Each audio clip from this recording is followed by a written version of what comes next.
Teman-teman, Bapak Ibu, dimanapun Anda berada, jumpa kembali dengan saya Gana Suka, seorang terapis energi. Di video kali ini, kembali saya akan mengulangi dan menyampaikan beberapa hal yang selama ini seringkali ditanyakan kepada saya.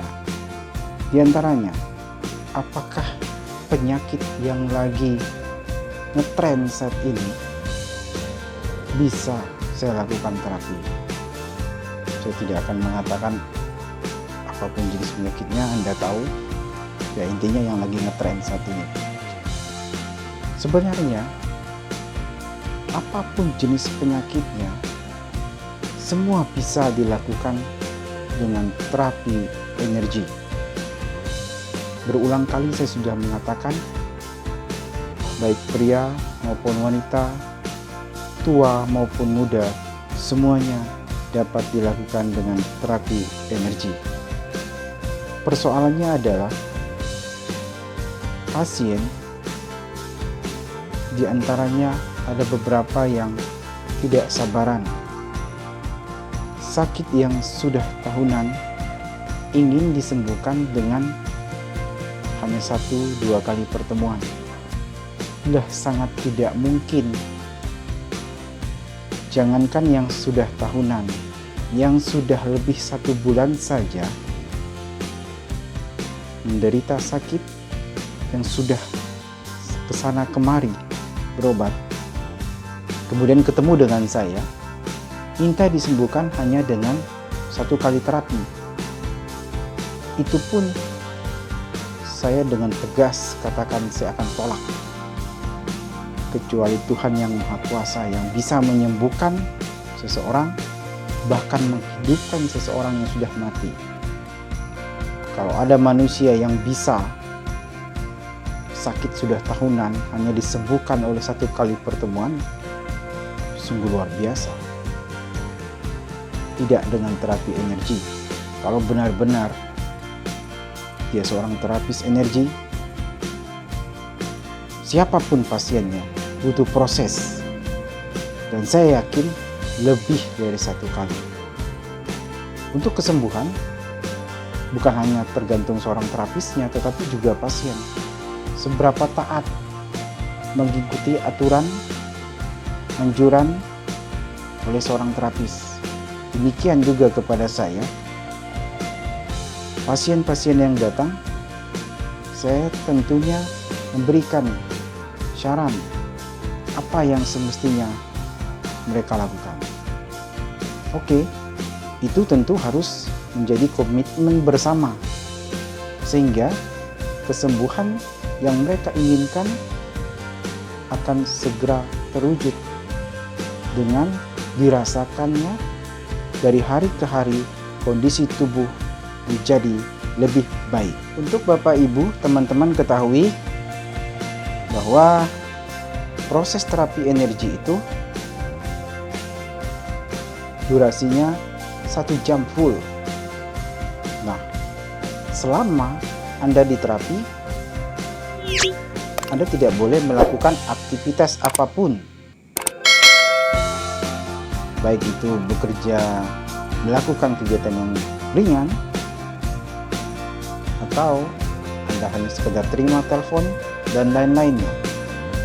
Intinya tidak boleh bergerak, kecuali Anda sangat terpaksa harus buang air besar atau buang air kecil, atau karena efek dari terapi misalnya muntah, ya tentu Anda bergerak membuang muntah atau mencurahkannya ke wadah yang telah tersedia. Nah, biasanya itu untuk sakit penyakit yang terkait dengan asam lambung. Efeknya biasanya mual, pusing, bahkan bisa menyebabkan muntah. Untuk penyakit-penyakit yang lain, Sepertinya tidak. Itu dari pengalaman pasien-pasien yang saya tangani. Untuk penyakit yang sudah menaun, memang saya wajibkan untuk cek beberapa hal, diantaranya gula darah, KB, TG, dan kolesterol. Bukan data yang sudah berbulan-bulan sebelumnya. Idealnya memang data seminggu terakhir. Nah, kebanyakan pasien yang datang kepada saya justru malah belum pernah melakukan cek beberapa kondisi yang saya sebutkan tadi.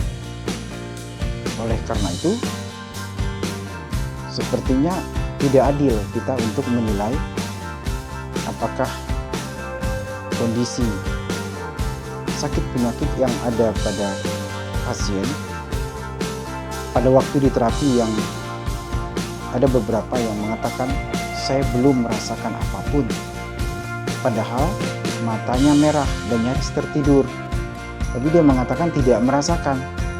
Nah, ini kan suatu hal yang aneh. Tapi saya bisa memaklumi, biasanya mereka memang orang-orang yang pertama datang dan merasakan, mereka belum tahu bahwa yang dimaksudkan efek dari terapi itu memang diantaranya membuat kita ngantuk. Itu diantaranya.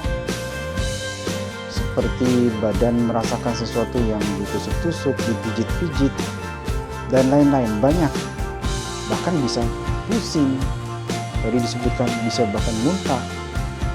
Tapi ada juga orang-orang tertentu yang dikarenakan gula darahnya tinggi, itu seperti sama sekali tidak merasakan apapun. Nah, kondisi-kondisi seperti ini pasti ada kaitannya dengan beberapa hal tadi yang saya sebutkan, gula darah, TG, kolesterol, atau bahkan HB-nya yang sedang dalam kondisi rendah. Nah, itulah kondisi pasien yang biasanya justru sulit untuk merasakan efek terapi. Tapi biasa juga akibat dari terapi itu mereka enak tidurnya, atau malah sebaliknya, di hari pertama atau di malam yang pertama setelah terapi tidak bisa tidur. Nah, ibaratkan seperti rumah yang sudah tua, kita mau renovasi, mesti banyak yang harus diganti, direnov, dan sebagainya. Bapak Ibu, teman-teman yang saya hormati, supaya kita semua menyadari, Anda dan saya harus sama-sama terbuka dan jujur. Apapun kondisi yang dialami, sampaikan kepada saya, dan saya selalu menanyakan setelah selesai terapi, apa yang dirasakan selama 1 jam full saat terapi tadi. Demikian Bapak Ibu, sampai ketemu di video selanjutnya.